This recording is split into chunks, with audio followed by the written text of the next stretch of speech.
Object-oriented programming relies on extending existing code. With a working structure, you build upon it, adding a new link to an endless sequence. Developers achieve this flexibility primarily through class inheritance. You create a parent class, and child classes inherit its traits, modifying and expanding the original logic. C# includes a specific tool designed to halt this extension at a precise point in the hierarchy. This is the sealed keyword. Applying the sealed modifier to a class creates a hard boundary against any future modifications. This diagram illustrates the core mechanical rule. We have an active inheritance chain flowing from Class A down to Class C, but if you mark Class B as sealed, no other class can inherit from it. The inheritance line connecting to Class C instantly severs. The inheritance chain terminates at that exact node. The structure stops growing. Marking a class as sealed communicates that the code is in its final state and is not intended for further extension. This restriction enforces architectural design, secures vulnerable logic, and triggers machine-level optimizations that improve execution speed. To understand the utility of this tool, we must look at how the C# ecosystem enforces the restriction. This IDE interface shows a sealed class and an attempt to inherit from it. Violations are caught during development before the software runs. Attempting to derive causes instantaneous failure. The compiler throws an error stating it cannot derive from the sealed type.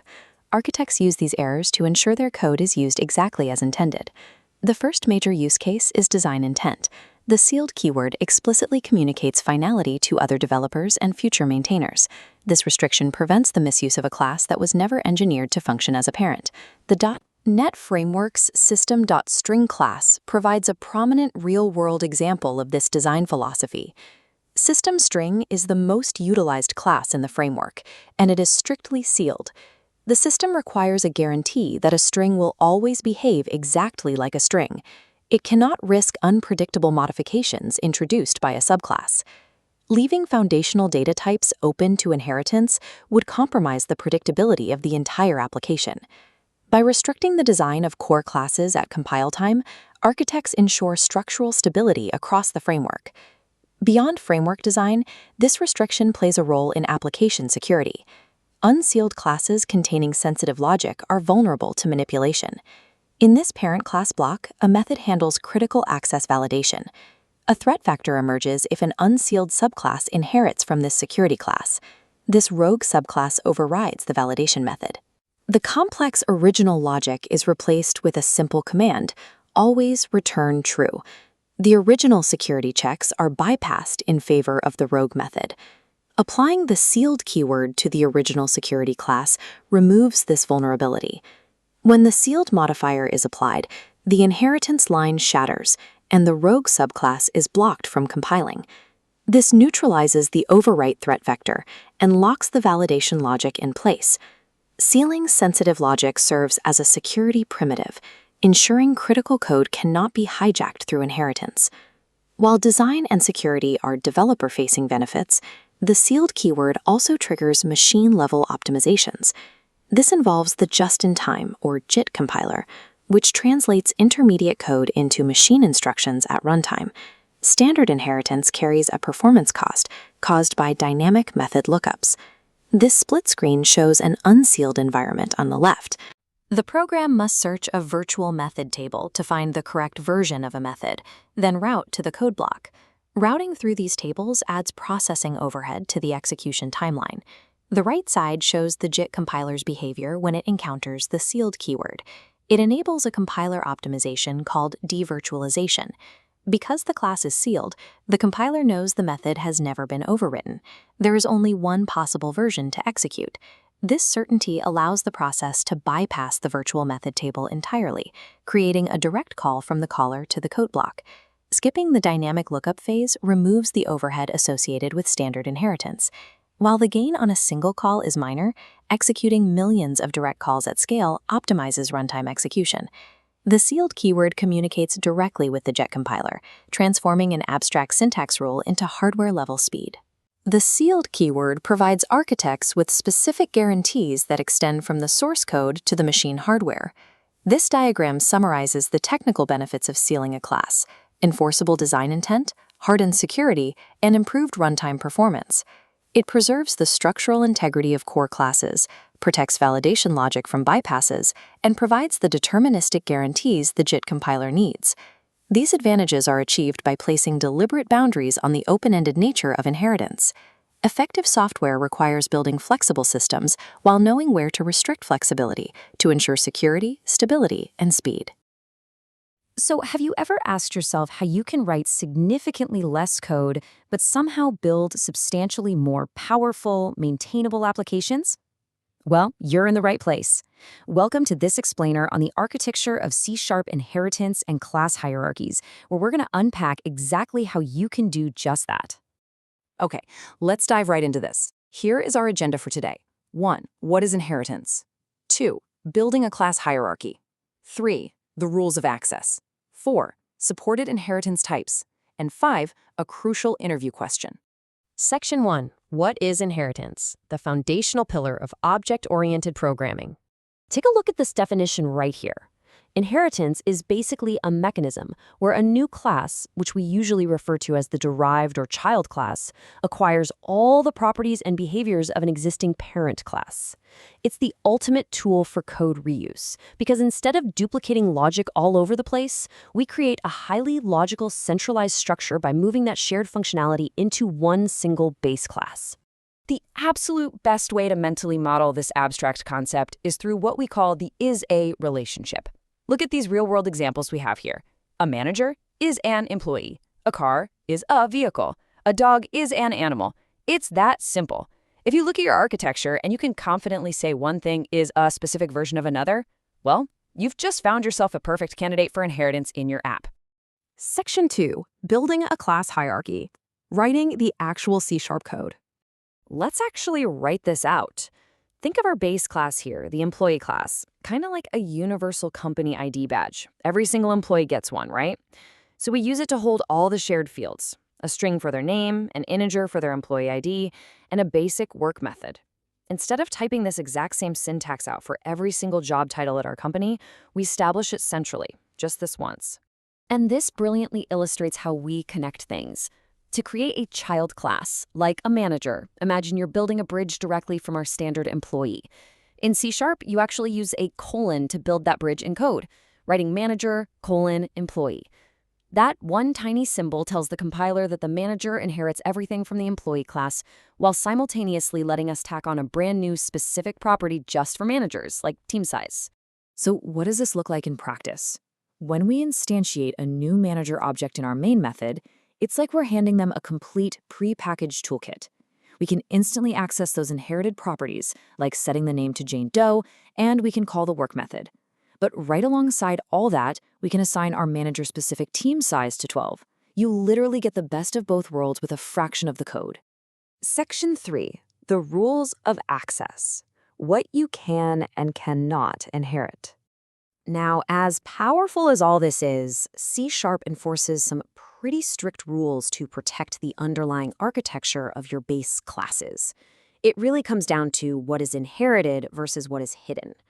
You can think of public and protected members like an open padlock. They are automatically accessed by the derived class without a second thought. But private members? Those are locked tight behind a shield, remaining completely hidden and totally inaccessible to the child class. This enforces encapsulation, which makes absolutely sure your sensitive inner workings are intentionally protected. Section 4. Supported inheritance types. The shapes our hierarchies can take. Now, what's really interesting about this slide is how strictly C# governs the actual shape of your code. C# strictly enforces single inheritance. That means a class can only inherit directly from one other class, period. A manager inherits from an employee, and that's it, which keeps things incredibly simple and predictable. However, as you can see, C# does fully support hierarchical structures, where multiple different child classes, like a car and a bus, can all branch out and inherit from one single base vehicle class. And that seamlessly builds into what we call multi-level inheritance. Let's walk through this chain. First, we have an animal class. Second, a mammal class inherits from animal. And third, a dog class inherits from mammal. It's a total domino effect. The dog gets everything from mammal, which means automatically it inherits everything from animal as well. Section 5. A crucial interview question. Preparing for the technical test. All right, let's wrap this explainer up by reverse engineering a very common, high-stakes question you are practically guaranteed to see on an OOP technical test. Here is the question. Does C# support multiple inheritance for classes? I want you to pause for just a second and think about everything we just went over regarding C#'s strict single inheritance model. And here is the exact ideal answer you should give. No, C# does not support multiple inheritance for classes, primarily to avoid issues like the diamond problem. However, similar functionality can be achieved by implementing multiple interfaces. That ambiguity of the diamond problem, where basically a class wouldn't know which parent's method to use, is exactly why C# keeps things so strictly linear. So I'm going to leave you with this provocative thought to explore next as you keep coding. How will you use interfaces to legally bypass that single inheritance rule and unlock even greater architectural flexibility? Hey everyone, and welcome to this explainer.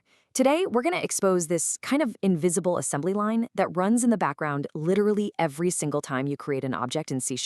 It's a fundamental mechanism, and it mostly just hums along quietly, but understanding it, that is absolutely crucial if you want to write solid, bug-free, object-oriented code. So let's dive right into this fundamental mystery of the .NET runtime. What is actually taking place when you type those simple words, new derived class un? You can think of object creation a lot like building a house. I mean, you can't possibly frame the second floor before you've poured a solid concrete foundation, right? Well, in C#, that foundation is your base class. The runtime literally refuses to let you build the rest of your object until that underlying structure is fully established. Here's our agenda for today. First, we'll look at the hidden constructor chain. Then, passing data upward. Next, we'll walk through an employee manager example. And finally, we'll wrap up with the interview perspective. All right, Section 1, the hidden constructor chain, how the .NET runtime initializes objects. Okay, so the runtime makes this ironclad guarantee to properly initialize your object state. Let's walk through the literal chronological lifecycle to see how it does that. Step 1. When you run your code, the runtime first looks at the derived class constructor, but, and this is key, it doesn't execute it yet. Step 2. It hits pause and calls a constructor from the base class. Step 3, by default, it looks for the public, parameterless constructor of that base class. And finally, step 4, only after that base class constructor finishes its job does the body of your derived class constructor actually execute. The absolute golden rule here is that a base class constructor is always called before the derived one. Moving right along to Section 2, passing data upward, solving the parameterless constructor problem. Now, what we just looked at was the default happy path, but real-world inheritance throws a pretty fascinating complication into the mix. What if the base class doesn't have a default parameterless constructor? I mean, what if that foundational base class absolutely requires specific parameterized data to be passed up before it can be built? How in the world do we satisfy the runtime's strict rules then? Well, that brings us straight to the solution, the colon-base syntax. By using this syntax in the derived class's constructor definition, you're essentially building a deliberate bridge. It explicitly tells the compiler, hey, use this specific base class constructor, and here are the exact arguments you need to pass up to it. Let's jump into Section 3, the employee manager example, putting the theory into code. Let's actually see how this builds our objects. Over on side A, we have our base employee class. Notice that it only has a parameterized constructor. It strictly requires a string name and an integer employee ID. There's absolutely no default constructor here.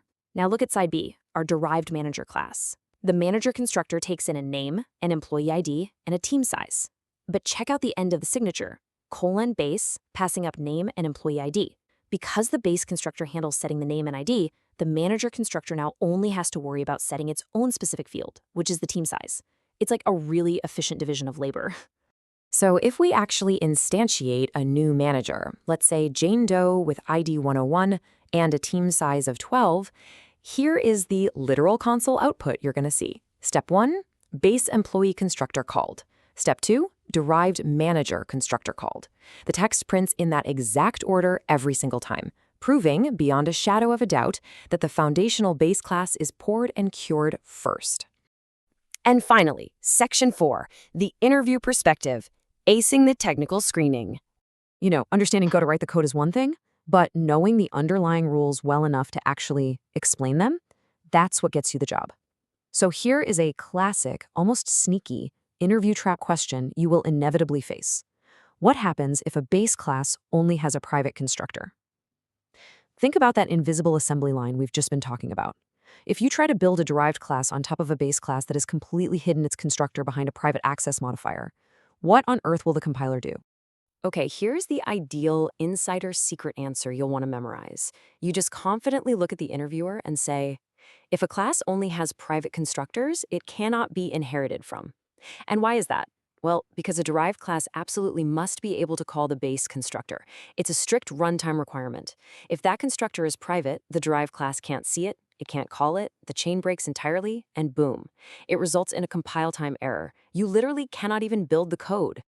Wow, we've covered a ton of ground today, from the hidden steps of the runtime to utilizing the base syntax. But I want to leave you with one final provocative question to kind of test those newly mastered skills. How does this constructor chain execute if there are 3 levels of inheritance? Say, an executive that inherits from manager, which inherits from employee. I highly recommend you open up your code editor, test the limits, and see that chain in action for yourself.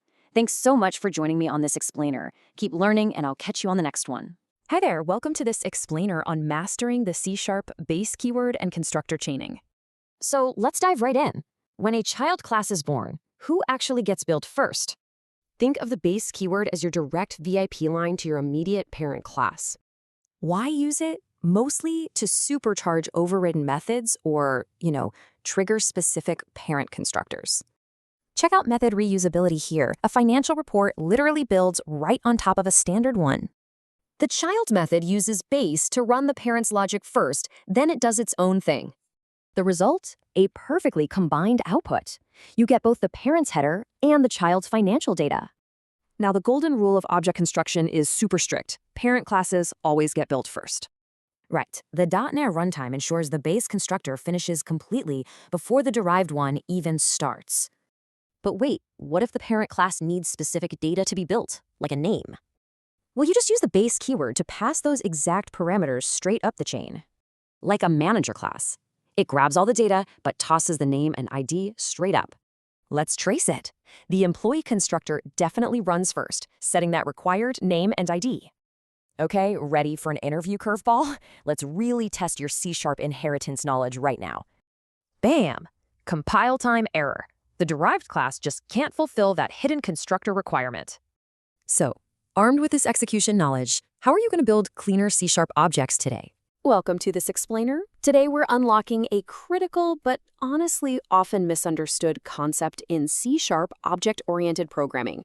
If you've ever stared at your codebase just wondering why on earth the wrong method was called, or if you just want to totally bulletproof your understanding of inheritance, you are in the right place. We're going to break down C# method hiding versus method overriding fundamentals. Let's get right to it. Okay, let's dive into this. Picture this. The interviewer looks across the table, dead in the eye, and asks, so what exactly is method hiding versus method overriding? I mean, it sounds simple on the surface, right? But it's totally a trap. It's a question designed to test your deepest understanding of how the C# compiler and the runtime actually make their decisions. Here's our roadmap for today. 1. The classic interview question. 2. Method hiding, the illusion. 3. The compile time trap. 4. Method overriding, true polymorphism. 5. The runtime revelation. And 6. The ultimate C# showdown. Section 1. The classic interview question. Section 2. Method hiding, the illusion. Now, I call this an illusion because method hiding is really just a surface level change. By definition, method hiding, or shadowing, is when a derived class defines a method with the exact same name and signature as a base class method, creating a separate method. Why does this even exist? Well, it's mostly a defensive mechanism for backward compatibility. Say a base class is updated later on with a method name you've already used in your derived class. Hiding basically prevents your code from suddenly blowing up. You aren't changing the base class's behavior, you're just providing a completely new, entirely separate method. And that brings us to the new keyword. Think of the new keyword as explicitly stating your intent. It's like it's excitedly raising its hand and saying, hey, compiler, I know the base method exists, but I am intentionally starting fresh. By slapping new on the derived class's method, you suppress those pesky compiler warnings and make your intent explicitly clear. You want to shadow the base method, not alter it. Section 3. The compile time trap. Now, what's really interesting about this is how things look in code when we create a new dog object, but we store it in an animal reference variable. Imagine you've got a cardboard box. The label written on the outside of the box is the reference type, animal. But the actual physical item hiding inside that box, that's the object itself, a dog. So at compile time, the compiler acts like a warehouse worker who's only optimizing for speed. It only looks at the label on the outside of the box, that reference type of animal. It completely ignores the actual dog object hiding inside. It doesn't even bother to open the box to check. Because the compiler binds the method call based entirely on that animal reference label, if you call a hidden method, let's say print_info, on this variable, you get the output, this is an animal. Even though there's literally a dog object sitting right there in memory, the method hiding rules dictate that the compiler uses the base class method. It's a total compile time trap, and honestly, so many developers fall right into it. Section 4. Method overriding true polymorphism. Let's slow down for a second and shift gears to method overriding. This is a fundamental technique that allows a derived class to provide a replacement implementation for a method already defined in its base class. This is where we see a true, deep, shape-shifting change happening within an inheritance hierarchy. You catch the difference there? Hiding just creates a separate method. Overriding fundamentally replaces the existing one. To make this deep replacement actually happen, we need a strict contract between our classes using two distinct keywords. Step 1, the base class uses the virtual keyword. It's basically the base class saying, hey, I'm open to change. A derived class might want to provide its own version of me. Then step 2, the derived class uses the override keyword. It replies back, I have the exact same signature and I'm the official replacement. Section 5. The runtime revelation. Let's see how this builds. Imagine we create a generic list designed specifically to hold animal references. Because, a dog is an animal and a cat is an animal, we can add a dog, a cat, and a base animal object all into this exact same list. We then set up a simple for each loop to just go through this list, telling each animal reference to make a sound. And what do we get? We get woof, meow, and the animal makes the generic sound. But why? Well, because at runtime, the common language runtime isn't in a hurry like the compiler was. It actually takes the time to open the cardboard box, check the actual object sitting in memory on the heap, and execute the uniquely overwritten behavior for that specific object. That, my friends, is the absolute beauty of runtime polymorphism. Section 6. The ultimate C# showdown. So the crucial point is really understanding this side-by-side comparison. When you use hiding, you use the new keyword and the resolution happens at compile time based purely on the reference type label. But when you use overriding, you use the virtual and override keywords, and the resolution happens at runtime based on the actual object in memory. This clearly illustrates the fundamental divide between these two mechanics.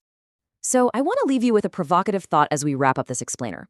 Next time you're looking at your own code bases and you see two methods with the exact same name, ask yourself, are you intentionally hiding to create a separate method, or are you accidentally preventing the magic of polymorphism? Keep this mental model in your mind, remember the difference between compile time labels and runtime objects, and you will absolutely ace your next technical interview. Thanks for diving deep into this explainer with me.